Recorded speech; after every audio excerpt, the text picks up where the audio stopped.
shooting will be first. We'll take a half break, guys. We shall reset, and we'll do the same.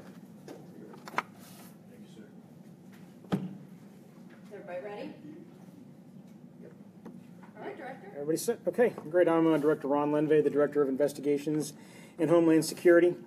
Good afternoon. I appreciate you all coming. I'm here to provide some additional details related to the officer-involved shooting that we had last night. On Monday, February 6th at 9:45 p.m., 3 undercover JSO narcotics detectives were conducting a narcotics investigation in the lower Myrtle Avenue area of Jacksonville. Detectives made contact with 57-year-old Ronnie Cornell Brown in the parking lot of a closed business in the 1800 block of Kings Road. Brown agreed to help facilitate the purchase of $40 worth of powdered cocaine for the detectives. Brown first took the detectives to the area of Myrtle Avenue and West 3rd Street, where he exited the vehicle to purchase cocaine.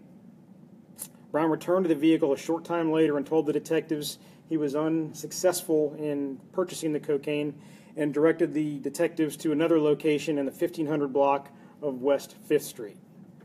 Upon arriving there, Brown, who was sitting in the rear passenger seat, exited the vehicle and told detectives that something was on the floorboard of the vehicle.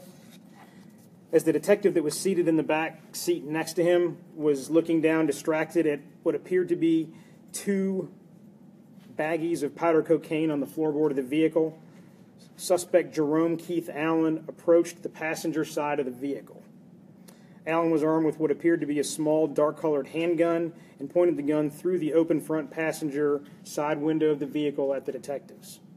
The detective seated in the front passenger seat position of the vehicle was able to draw his firearm. He fired 7 shots at Allen, striking him once each in the right arm and torso. Allen was transported from the scene to UF Health by rescue, where he was subsequently pronounced deceased. Brown, who helped facilitate the drug transactions, was interviewed at the Police Memorial Building, and he admitted to purchasing the powdered cocaine that was found on the floorboard of the vehicle. He was charged with sale of cocaine and was booked into the Duval County Jail. The handgun carried by Allen was determined to be a replica firearm, and that picture is there on the easel and has been provided to you all as well.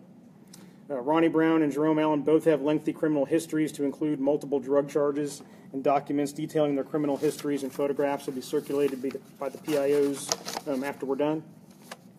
The detective involved in the shooting has been placed on administrative leave per agency policy, and the investigation into the incident remains active and ongoing, but I'm going to try to answer whatever questions I can for you at this point. Larry Stroh from Action News, Jax. You mentioned that, I guess, this handgun is a replica handgun. Yes. Is that, I guess, not real or a toy gun? It's not a real gun. I hate to classify that as a toy. It doesn't look much like a toy either. It's not a firearm, but it's something that's manufactured to look like a firearm. Is there a reason he fired 7 times? That's part of the investigative process that will have to be worked through. So I don't have an answer to that for you at this point in time. Is there a criminal history for Allen? Yes, that'll be provided to you here when we're done. Director, I know it sounds like common sense, but we've heard it time and time again. Police say if somebody has something that looks like a gun and they take it out in an aggressive manner, then it's going to be treated as a weapon. Well, police officers have a difficult and dangerous job, and doing undercover work really takes that even to another level. And for those that were out at the scene last night, this is a very dark area of town, so something that looks like that being thrust through a window at you by somebody who's approached the vehicle on a quick rate of pace doesn't leave you with a lot of options to take any time to discriminate whether or not that's actually a real firearm or not. So, I think most folks that take a look at that would probably believe that's a real firearm. Can you go into a little bit more detail about the position of the detective that fired the shots and the suspect? I mean, what's the distance here? Well, he was close enough to actually put that into the open window of the vehicle. The detective that fired the shots was sitting in the front passenger side of the vehicle, and that item right there was initially pointed through the window, so they were close enough at that point in time. So I mean, we're talking just a matter of feet distance-wise.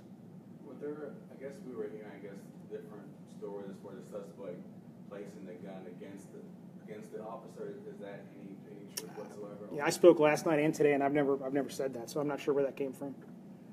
All right, can you say Was there enough time to identify themselves as law enforcement, or was it just too quick? Or?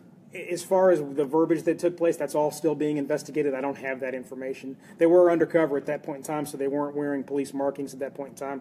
But whether or not they had an opportunity to actually identify themselves as police officers, I don't know. If you believe that's a real firearm, there's probably not much of an opportunity to be able to do that if you're concerned about your safety. Any other questions on this one? Can you say how long this yesterday's event was? It an all-day kind of a narcotics bust, or what was the? Yeah, they were working, doing what they do, undercover work. I don't know how many hours they had been out or been working, but this was a normal work function for narcotics detectives doing undercover drug buys, and this is the individual who's going to help facilitate drug buys in that area. Any other questions? All right, thanks, Director. Okay, thank you all. And we're going to have a new